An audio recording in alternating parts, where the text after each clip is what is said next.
सुस्वागतम. मराठा विद्याप्रसारक समाज कला व वाणिज्य महाविद्यालय सातारा माझी विद्यार्थी स्नेह मेळावा, ह्या मेळाव्याला उपस्थित राहिलेले 30 ते 40 आणि याचं नियोजन करणारे म्हणजे विद्यार्थिनी आता सगळे प्रौढ झालेले आहेत. आता त्यांचा तिसरा अंक सुरू झालेला आहे, तो म्हणजे आयुष्यातलं म्हातारपणाकडे म्हणजेच सूर्यास्ताकडे. आता यामध्ये हे नियोजन करणारे जे आहेत ते दिग्गज आमचे हे तिघजणी बसलेले आहेत. ते त्यांची ओळख करून देतो. हे आहेत आमचे प्रमुख. सर तुमचं नाव सांगा. कैलास केंजळे. सर तुमचं. अविनाश बैताडे. सर विनायक माटल. आता ह्या तिघांनी कसं नियोजन केलेलं आहे या संदर्भामध्ये थोडक्यात पहिल्यांदा सुरुवात तुम्ही केला. ही संकल्पना तुम्हाला सुचली कशी? ही संकल्पना सर मला सुचली. मी गेले 10 वर्ष इंग्लिश स्कूल सातारा यांचं गेट टुगेदर करतो आहे आणि तरीसुद्धा ते तेवढं लक्षात आलं नव्हतं. आत्ता मी जेव्हा गेल्या वर्षी 5 जानेवारी 2025ला आमच्या ऑफिसचं गेट टुगेदर घेतलं. आमचं ऑफिसचं माझ्या ॲडमिन ह्याच्याखाली जवळजवळ 570 लोक आहेत आणि त्यातले 127 लोक माझ्या गेट टुगेदरला आली होती. बरं. आणि याला तुम्हाला सहकार्य कोणी केली? ह्या संकल्पना तुमच्या मनात आली? हे गेले 2 वर्ष चाललं होतं. याला म्हणजे तयारीला बैताडे, अविनाश बैताडे, विनायक माटल,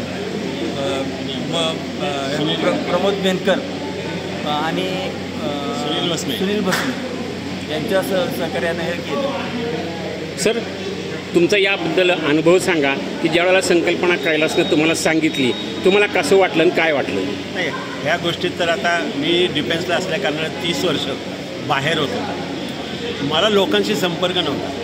मी जसं रिटायर्ड झालो त्यानंतर मला असं वाटलं की लोकांशी भेटलं पाहिजे आणि त्यात ह्यांनी मला संकल्प दिला की अरे आपल्याला जुन्या मित्रांना सगळ्या भेटायचं आहे. मी एवढ्या पुढाकाराने त्याला सगळा सपोर्ट केला की ज्या ठिकाणी तुला पाहिजे तिथं मी पुण्यावरून साताऱ्यात येऊन त्याला सगळी मदत करत होतो. सगळी मदत म्हणजे तो सांगेल त्याच्या घरच्यांनी गाडी बंद केली होती चालवायची, म्हणून त्याला घरी घेऊन जाऊन घरी घेऊन सगळ्यांकडे जात होतो. त्यामुळं फार आनंद आणि फार मस्त वाटलं.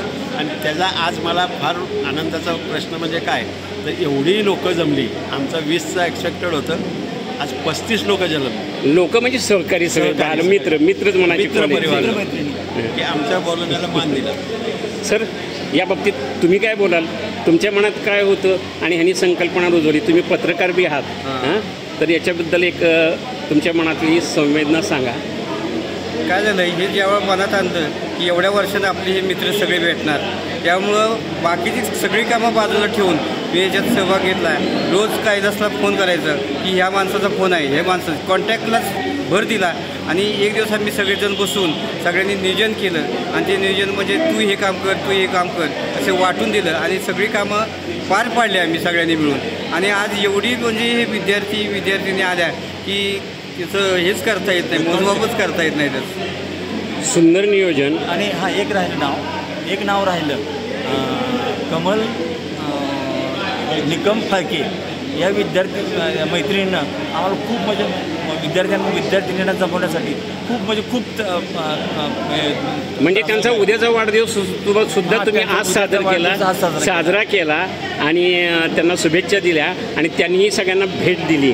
तुमच्या तिघांचंही आणि सगळ्यांचंही कौतुक करावं तेवढं थोडं आहे आणि तुम्हाला हार्दिक शुभेच्छा. अशाच ह्या सगळे बनलेले आहेत. जेवणाचं नियोजन खूप चांगलं होतं. सगळ्याच प्रकारचं नियोजन खूप सुंदर झालेलं आहे. जेवणाचं नियोजन मी केलं होतं. धन्यवाद. जेवणाचं नियोजन मी केलं होतं कारण मला जेवण द्यायचा अनुभव खूप आहे.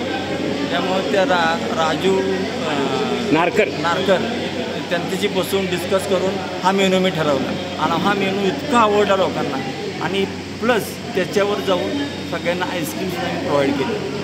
सुंदर. धन्यवाद. असंच नियोजन करा आणि प्रत्येक वर्षी असंच नियोजन व्हावं. सगळ्यांना हार्दिक शुभेच्छा. सगळे शतायुषी हो ही इच्छा. धन्यवाद कैलासजी. नावाप्रमाणे तुम्ही ग्रेट आहात, तिघंही ग्रेट आहात.